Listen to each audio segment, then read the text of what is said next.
देख लीजिए, शुरू कर रहे हैं हम लोग। ये आपकी ट्रेनिंग आईडी है, सॉरी लिंक है training.eprocure.gov.pk। इस पे आपने लॉगिन करना है। ये ट्रेनिंग पोर्टल है, वैसे ट्रेनिंग इसमें पीछे लगा हुआ है। ओरिजिनल वाले में eprocure.gov.pk होगा।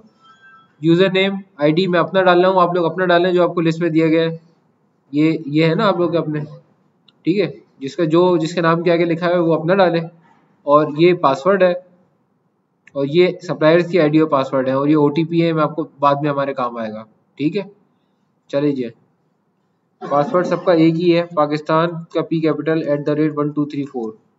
ये हमने लॉगिन किया। ये हमारा मेन पोर्टल है पूरा। इसमें total number of users, active users, inactive users, ठीक है, ये इस तरीके का procurements, completed procurements, in progress procurements आ रही हैं, ठीक है। ये बाकी हमारा साथ में इसके ऑप्शंस हैं। प्रोक्योरमेंट प्लानिंग और कमेटी जो है ये सोर्सिंग एंड कॉन्ट्रैक्ट मैनेजमेंट के अंदर ही होगा। ओरिजिनल वाले में ट्रेनिंग मॉड्यूल में इन्होंने बाहर कर दिया क्योंकि हमें ज़्यादा यूज़ करना है इसमें ना, इस वजह से। ये यूज़र मैनेजमेंट है, अप्रूवल्स है, फोरा की अप्रूवल और दूसरी अप्रूवल इसमें आ जाएंगी। इसमें आपके रोल्स और यूज़र्स हैं, आपने कि कौन से यूज़र के पास लिस्ट बनी हुई है, ये यूज़र की लिस्ट है। ये देखिए, ये सारे यूज़र्स की लिस्ट है, एक्टिव है, और कौन से यूज़र को कौन सा रोल असाइन हुआ है, ठीक है। ये करते हुए मैं प्रोक्योरमेंट पे जाता हूँ। प्रोक्योरमेंट पे हम जाएंगे, प्लानिंग के अंदर जाएंगे, प्रोक्योरमेंट प्लान। प्रोक्योरमेंट प्लान के अंदर आपको जैसे पता है आज 1 जुलाई है, तो नया ईयर शुरू हो गया। हम इस वाले में अब 30-24 में नहीं जाएंगे, अब हम नए वाले प्रोक्योरमेंट एनुअल प्रोक्योरमेंट प्लान में जाएंगे। वो हमारे पास है, सबसे लास्ट में है शायद, ये है 24-25 ये रहा, ठीक है। आपने जब भी प्रोक्योरमेंट शुरू करनी है इसी स्टेप को फॉलो करते हुए करनी है। दोबारा से कर लेते हैं। होम पे जाने के बाद प्लानिंग पे गए, प्रोक्योरमेंट प्लान पे गए। अगर आप इनमें से किसी में भी करेंगे तो आपकी प्रोक्योरमेंट शुरू नहीं हो पाएगी, ठीक है। आपने सिर्फ और सिर्फ 24-25 पे ही जाके करनी है, वरना आपकी प्रोक्योरमेंट शुरू नहीं होगी। 24-25 अहमद को मेरे ख्याल से जो मसला आ रहा होगा यही आ रहा होगा। आप लोग प्लीज 24-25 भी कर लिया था, ठीक है। चलो आए देखते हैं। ये किया,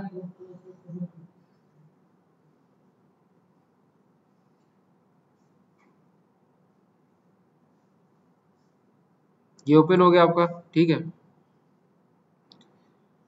ये अब हम प्रोक्योरमेंट शुरू करेंगे। यहाँ से प्लस प्रोक्योरमेंट कमिटीज जो है सिर्फ और सिर्फ ओपन टेंडर्स में यूज होती है। अभी आरएफक्यू पेटी में कंपलसरी नहीं है, तो हम भी अभी नहीं करेंगे। हम अभी पहला केस पेटी का कर रहे हैं, फिर आरएफक्यू का करेंगे। प्लस प्रोक्योरमेंट में प्रोक्योरमेंट ऑफ लैपटॉप्स, लैपटॉप तो महंगा हो जाएगा। प्रोक्योरमेंट ऑफ ऑफिस सप्लाईज कर देते हैं।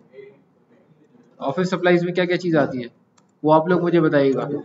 मार्केट एनालिसिस के अंदर जो है, अगर तो आपके पास ये कोटेशन हो सप्लायर की, तो आप कोटेशन का नाम डाल दें कि quotation obtained from Messrs this supplier. अगर वैसे कंपलसरी नहीं है तो इसको नो भी करके आगे बढ़ सकते हैं। प्रोक्योरमेंट नीड में आप ये डालें कि कहाँ के लिए चाहिए, किस सेक्शन के लिए चाहिए, और इशुएंस टू वेरियस ब्रांच। अच्छा, सबसे पहले तो मुझे अब ये बताएं कि ये कहाँ की मैं प्रोक्योरमेंट कर रहा हूँ, कौन सी लोकेशन की कर रहा हूँ। स्कर्दू की, स्कर्दू में टैक्स नहीं है, ठीक है। स्कर्दू में टैक्स नहीं है, जरा देखिए गौर से। स्कर्दू, यहाँ पे मैं अपना स्कर्दू लिखूंगा और आगे पीआर नंबर लिख दूंगा, ईआरपी की पीआर नंबर, 3 बजे रिफ्रेशमेंट है। ठीक है। रिक्वायरमेंट ऑफ स्टेटमेंट, अच्छा जी, ठीक है। For issuance of various branch of Skardu airport. Statement of requirement में बताएं क्या क्या चीज़ है। हाँ शरीफ, क्या क्या चीज़ें खरीद रहे हो सर? ऑफिस सप्लाईज में क्या क्या आता है? टोनर्स हो गए, ठीक है। P1102,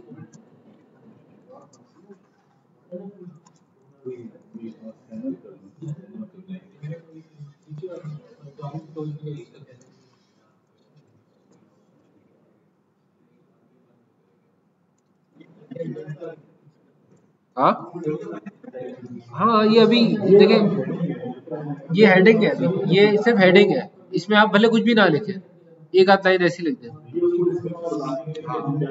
हाँ अच्छा, अभी हम पहला केस, हाँ वो अगले फेज में, ये अभी हम पैटी का केस कर रहे हैं, तो इसकी लिमिट 1 लाख से ऊपर नहीं होनी चाहिए, ठीक है।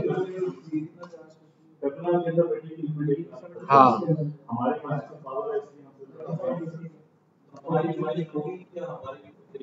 लिख देंगे लेटर, उसके बाद देखते हैं क्या होगा। अच्छा जी, 1 लाख मैंने इसकी एस्टिमेटेड कॉस्ट रखी, अगर इधर कोई आपके अटैचमेंट तो लगा दें वरना ना लगाएं। नॉन डेवलपमेंट है, ठीक है, कर दें अगर आप करना चाह रहे हो तो, जरूरत नहीं है। Own funding, local own funding और होल, सही है, आप लोग होल पे ही करते हैं, होल पे ही रखिएगा, पैकेज मत कीजिएगा। सेव एंड नेक्स्ट करेंगे तो आप ये देखिएगा कि कैटेगरीज हमारे पास प्रोक्योरमेंट की 4 होती है, consultancy services, works, goods, non consultancy services. हम लोग सिर्फ 2 का इस्तेमाल करते हैं, एक गुड्स का और एक नॉन कंसल्टेंसी सर्विसेज का। नॉन कंसल्टेंसी सर्विसेज में हमारे पास रिपेयर के जॉब्स वगैरह जो आती है ना वो आएंगी, ठीक है। हमने इसमें गुड्स क्लिक किया और उसके बाद देखें आप खुद ही पेपर ने हमें ऑप्शन दिया है कि ऑल्टरनेटिव मेथड ऑफ प्रोक्योरमेंट। इसमें अगर 5 लाख से ऊपर होता तो ओपन कम्पिटेटिव बिडिंग आ रहा होता, अगर 1 लाख से ऊपर हो जाएगा तो ये RFQ इधर लिखा हुआ आएगा यहाँ पर, ये देखें पेटी और डायरेक्ट कॉन्ट्रैक्टिंग, ठीक है। मैं आपको एक नज़र दिखा देता हूँ, 1 लाख 1 रुपये करता हूँ, ये 1 लाख 1 रुपये किया, सेव एंड नेक्स्ट किया,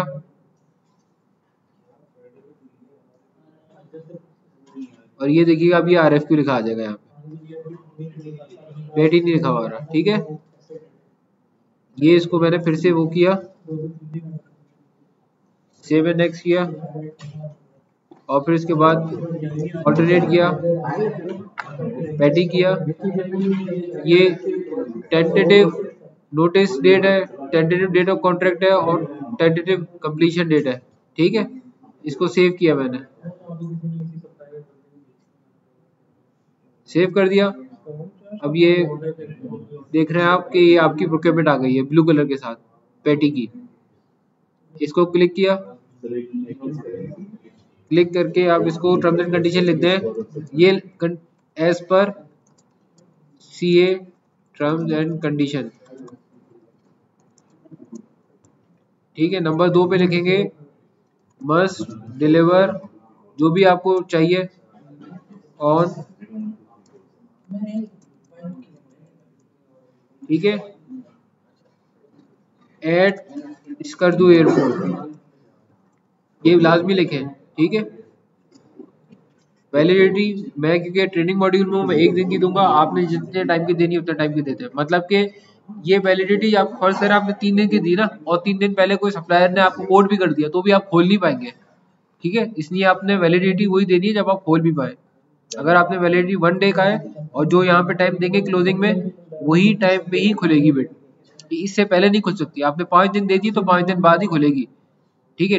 रेट कोड हो जाएगी लेकिन आगे नहीं बढ़ सकते आप, ठीक है। ये टाइम मैं अभी नहीं छेड़ूंगा, पहले मैं आइटम डालूंगा फिर मैं ये टाइम छेड़ूंगा। ऐड आइटम, पहला हमारा आइटम क्या था, टोनर। टोनर यहाँ मौजूद है, अगर मौजूद नहीं होता तो भी मैं बता दूंगा क्या होगा। एक प्रिंट, एक फोटोकॉपियर का चाहिए मुझे, BM102 फोटोकॉपियर का टोनर ओरिजिनल, ठीक है, जो भी आपकी स्पेसिफिकेशन है वो लिख दें। Each pack size 1, estimated price आप लिख दें उसकी 25,000 रुपये, क्वांटिटी 1, क्वांटिटी 2 कर देते हैं और इसको 20,000 रुपये कर देते हैं, ठीक है। आपने अपनी मेन एस्टिमेटेड प्राइस को ध्यान में रखना है, वहाँ पे आपने मेन एस्टिमेटेड प्राइस 1 लाख रुपए दी है, ठीक है ना। अब ये इसमें सब प्राइसेस हमें डिवाइड करके लिखनी होगी। डिलीवरी डेट हमें आज ही चाहिए,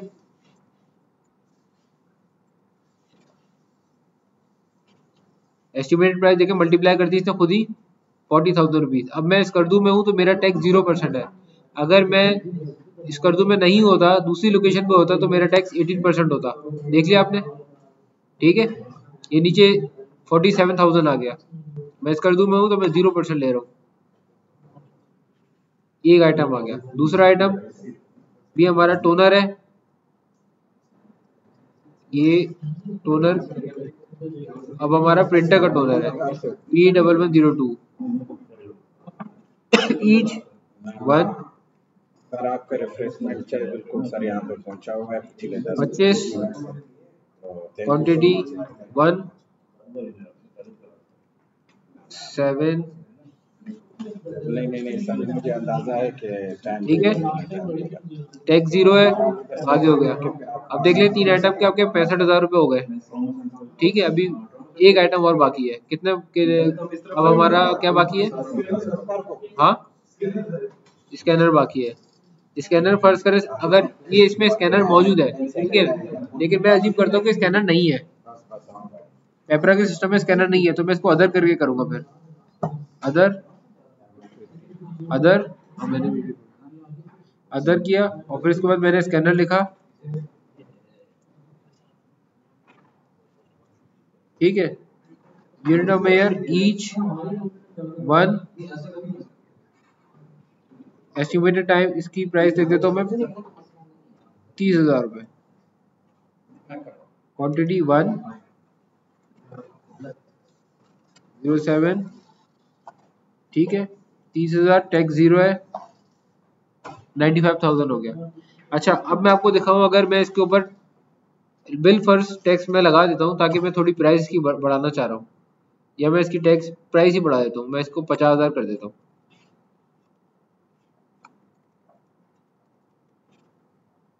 ये देखें, मुझे जाने दिया 1,20,000 रुपये हो गया। पेटी में अलाउ नहीं करता, 1,20,000 रुपये मुझे जाने नहीं देगा, ये खुद ही रोक देगा मुझे।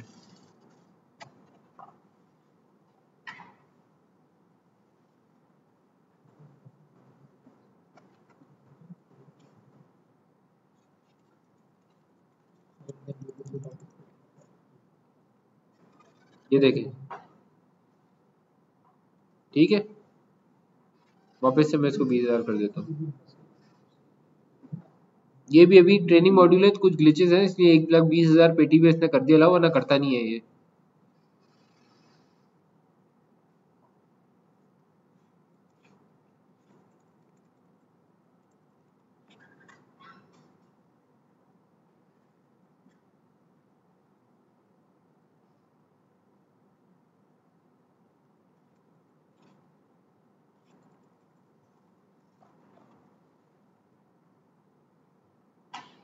ठीक है, ये देखें, टोटल प्राइस 1,00,000 रुपए।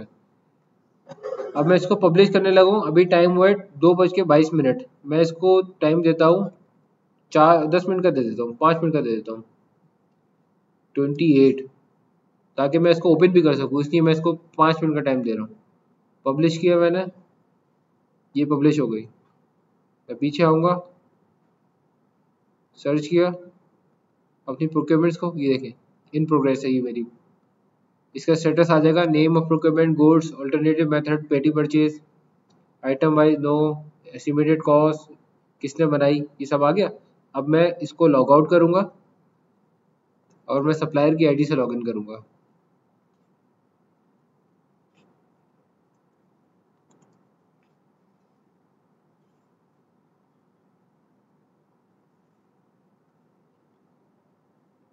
ठीक है, यहाँ पे सप्लायर मैनेजमेंट में आएंगे, फिर उसके बाद पेटी आरएफक्यू में आएंगे, फिर ये देखें आपकी प्रोक्योरमेंट आ गई। ये सप्लायर का पोर्टल है। अब सप्लायर इस पर क्लिक करेगा अगर उसे कोड करना होगा तो। अच्छा, दूसरी बात ये, अगर आप पीआर डालेंगे ना, तो सप्लायर को भी आसानी होगी, क्योंकि सप्लायर के पास बेशुमार उसके पास प्रोक्योरमेंट्स की रिक्वेजिशन आ रही होगी, आपकी कहीं गुम हो जाएगी, तो उसे ढूंढने के लिए आसानी होगी अगर वो आपका क्या करेगा, पीआर नंबर डाल देगा। ये देखिए, ये आ गई। अब ये पेटी परचेज आ गई। अब मैं इसको कोड करूंगा, सप्लायर इसको कोड करेगा, इसको वो कोड करता है 20,000।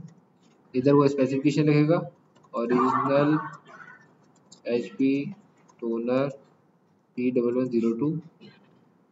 अगर उसके नीचे अटैचमेंट लगाएगा वो, आप अगर टर्म्स एंड कंडीशन में लिख देंगे मुझे अटैचमेंट में पिक्चर जरूर लगा के देना, तो वो आइटम की तस्वीर भी लगा के देगा।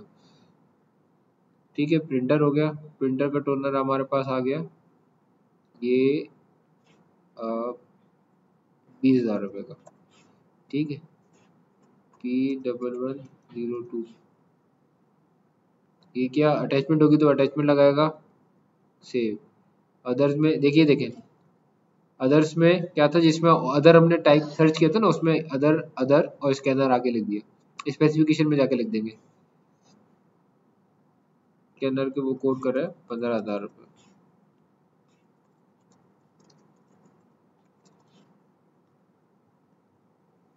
सेव।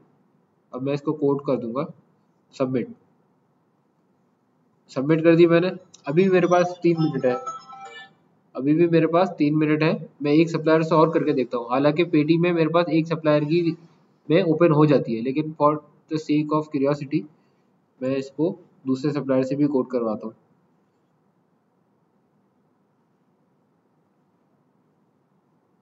सप्लायर मैनेजमेंट में आए, टेंडर में आए, पेटी RFQ में आए, ये आपकी दूसरे सप्लायर के पास आ गई। ठीक है, इसको भी हम कोड करा देते हैं। इसको कोड कराते हैं हम 20,000 रुपये। कुछ भी लिख दें आप इधर, जो भी सप्लायर स्पेसिफिकेशन लिखेगा वो आ गई, सबमिट हो गया। इधर मैंने लिखा 23,000 रुपये, कॉपी टोनर नॉलेज। ठीक है, इधर स्कैनर में मैंने आपके लिखे 12,000 रुपये,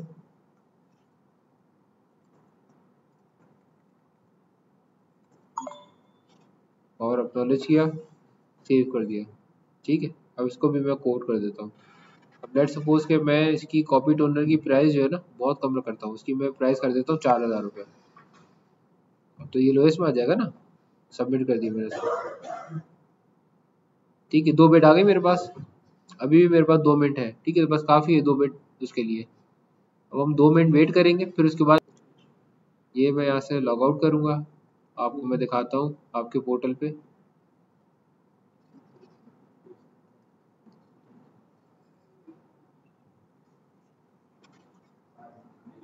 ठीक है, एडमिन पे गए आप, और ये प्लानिंग पे गए।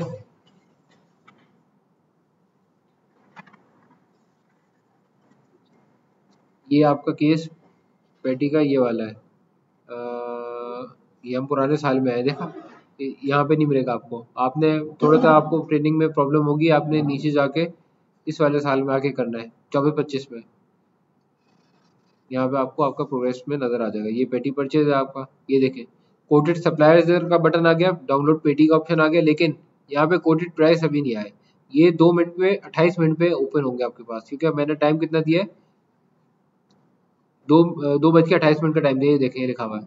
तो 2:28 पे ये आपको कोटेड प्राइस का ऑप्शन यहाँ पे नजर आ जाएगा। अभी आप खाली सप्लायर्स देख सकते हैं कि कितने सप्लायर ने इसको बिड डाली है, और आपने पेटी को डाउनलोड करना है तो वो यहाँ से डाउनलोड कर सकते हैं कि जो आपने ओरिजिनल रिक्वेजिशन डाली है, ये आ गई आपकी कि क्या क्या आपने आइटम की रिक्वेजिशन दी है, और उस पर क्या टैक्स है और क्या उस पर चीज़ें हैं। ये एस्टिमेटेड प्राइस का है। अच्छा जी, अब ये देखें कि 28 हो गए। अब मैं इसको रिफ्रेश करूँगा तो ये ग्रीन बटन मेरे पास आ जाएगा। ये देखें, ये आ गया कोटेड प्राइसेस का बटन। इसको मैंने क्लिक किया, ये देखें अभी ये 2 सप्लायर्स हैं, ये दोनों की स्पेसिफिकेशन है, दोनों ने ये पोर्टल एक सप्लायर का है, ये एक सप्लायर का है। इसमें देखें इसने, और ये स्पेसिफिकेशन में कह रहा है ओरिजिनल ओरिजिनल, और ये कह रहा है कॉपी, और ये सही है। तो अब मुझे, अब इसकी हालांकि प्राइस तो इसकी कम है, ये देखें उसूलन तो मुझे इसको देना चाहिए, और इसकी प्राइस सही है, इसकी प्राइस 75 है, इसकी 56 है। तो मैं इसको जो है नॉन रिस्पॉन्सिव इसलिए कर दूंगा क्योंकि ये कॉपी टोनर दे रहा है, मुझे ओरिजिनल चाहिए था। ठीक है, इसको मैं यहाँ पे आऊँगा, इसको मैं नॉन रिस्पॉन्सिव कर दूंगा। Are you sure? रीज़न बताएंगे इसको, because of not supplying original toner as required as mentioned in terms and conditions. और इसमें अगर कोई अप्रूवल आपके पास तो वो अटैच कर सकते हैं आप। सेव कर दिया आपने इसको। ठीक है, अब ये एक ही रिस्पॉन्सिव बचा है, तो आप इसको कंपेरेटिव स्टेटमेंट बनाएंगे यहाँ से। ये आपका कंपेयर प्राइसेस है, और ये CST डाउनलोड करने का बटन है, यहाँ से डाउनलोड हो जाएगी। ये आप देखिएगा, यहाँ से ये डाउनलोड हो गई। ठीक है, और यहाँ से इसको कंपेयर प्राइसेस का ऑप्शन है, देखें इंटरप्राइज DEV 56,000, HKC ट्रेडर 75,000, लेकिन हम HKC ट्रेडर को ही दे रहे हैं। ठीक है, ये इसको हमने नॉन रिस्पॉन्सिव लिखा हुआ है, ये लिखा हुआ है यस, और रीजन भी बताया हुआ है because of not supplying original toner as mention in terms and condition, तो इसको मैं दे रहा हूँ। इसको सिलेक्ट किया मैंने, यहाँ से सिलेक्ट करने के बाद जनरेट परचेज ऑर्डर, ये परफॉर्म सेव कर दिया, ये आपका परचेज ऑर्डर जनरेट हो गया। इसको डाउनलोड का ऑप्शन यहाँ से, परचेज ऑर्डर यहाँ से डाउनलोड हो सकता है आपका, ये आपका PO आ गया। ये देखें टर्म्स एंड कंडीशन लिखी हुई है, as per CA terms and condition for petty must deliver on 1 July service report, और this system generated document does not deem necessary to have physical signatures, print date and time आ गया, जिसने बनाया उसका नाम आ जाएगा, PO की date और नंबर आ जाएगा। ये PO नंबर जो है पेपर का अलॉटेड है, ये वाला, ये पेपर ने खुद अलॉट किया है।